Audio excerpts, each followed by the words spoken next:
All right, it's Thursday, January 4th. This is an end of the day SPY recap, and today we end up with a two down, kind of a little momentum shooter bar that looks like it kind of moved up a little bit but failed and then closed red near the lows, which has the potential for a little momentum to the downside, at least in some form, taking out the lows of today, tomorrow, but we'll find that out. In a moment, I'll show you the intraday price action here. That was a little bit choppy. But nevertheless, we stay in the two down weekly mode as the week is getting closer to the end of the week. It looks more and more we're probably going to close red here, which means, we'll get into it more tomorrow, but if we close red on the week, we should get a little follow through lower. We're into a fair value gap area of potential support, but that means, if it's going to bounce back up, we're going to have to see a weekly reversal now, it looks like, in order to start feeling comfortable getting back to the long side. That may take a little time to develop, but we will find out. Maybe tomorrow something happens to the upside, or maybe right out of the gates on Monday, if we fail to go down and start up. So, we'll keep an eye on that and recap the end of the week tomorrow. But in terms of today, what happened was out of the gates, if we look at it, the first bar actually took out the yesterday's low just briefly. Now, we didn't reach the weekly low, which was a little lower right down here, but we did, take out yesterday's low and then immediately went up on bar number, 1, paused on bar 2, and here was kind of a little buy signal in terms of the daily structure on bar 3 that we were expecting to take out the intraday high before maybe coming lower. And it did that, and then it kind of paused in here. Once you saw the pause going, it was, we're not failing at the pre-market highs. Maybe we're going to make a run to take out the midpoint of the prior day and get to yesterday's high. And that's kind of what I was looking at up here once we held and started up. And price then continued, and it just missed taking out that high before reversing. So it was a little bit, in terms of if you're going to trade the SPY outright, maybe you don't want to take this opening trade because you're in sell mode, in general with context, and you're below the midpoint of the prior day.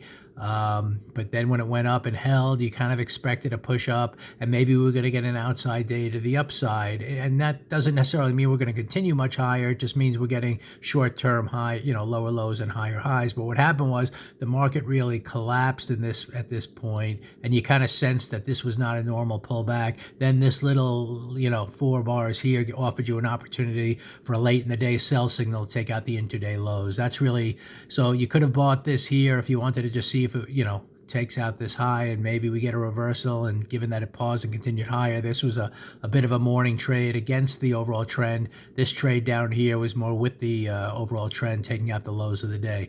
And so in terms of the SPY, we end up with the big red bar. We should follow through a little lower tomorrow. Let's just see how the weekly chart ends. At this point, we've taken out our target for the week, so it's not, other than momentum, you don't know how much lower it's going to go, but this could be red, the same way this was green. So we're just going to have to watch for that.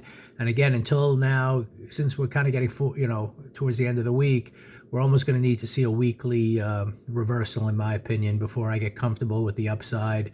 But for now, we're kind of getting choppy price action as we head down, where we're kind of taking out liquidity to the upside first before heading lower. If I look at the SPY, the last few days, we kind of go down, come up a little bit, then go down. Here, went down, moved up, came down. Here, moved up, came down. So it's definitely choppy, but the context is to the downside. So, and there are a few opportunities to play it. And there are really good opportunities with some individual stocks if you're kind of going around. And there's opportunities actually both ways. I mean, today, I was able to, I bought Lilly here in the morning, and that was a really nice morning trade, and that's why I just take a morning trade. You can see eventually it just collapsed and came all the way back down, but I was well out of it up here. And when the market kind of reversed on the SPY, instead of trading the SPY puts, I decided to trade some Tesla puts I just shot a video where I bought some puts in here, and fortunately it kind of rolled over and continued lower for the rest of the day. So,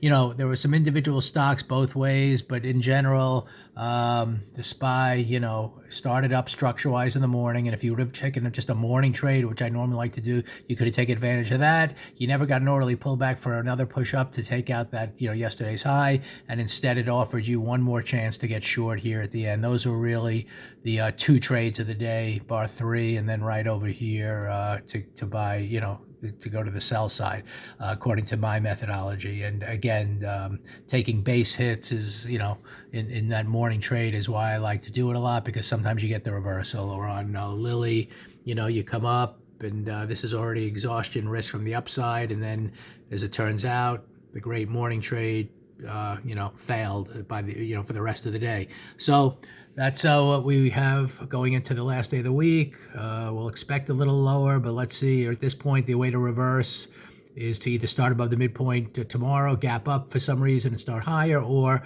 to kind of head down and then come back through the midpoint of this bar. That's the only way we'll get an upside. Other than that, we'll just have to see how much downside continues for the rest of the week and how this weekly bar ends up tomorrow, and that'll give us a good indication of what to expect, at least starting next week.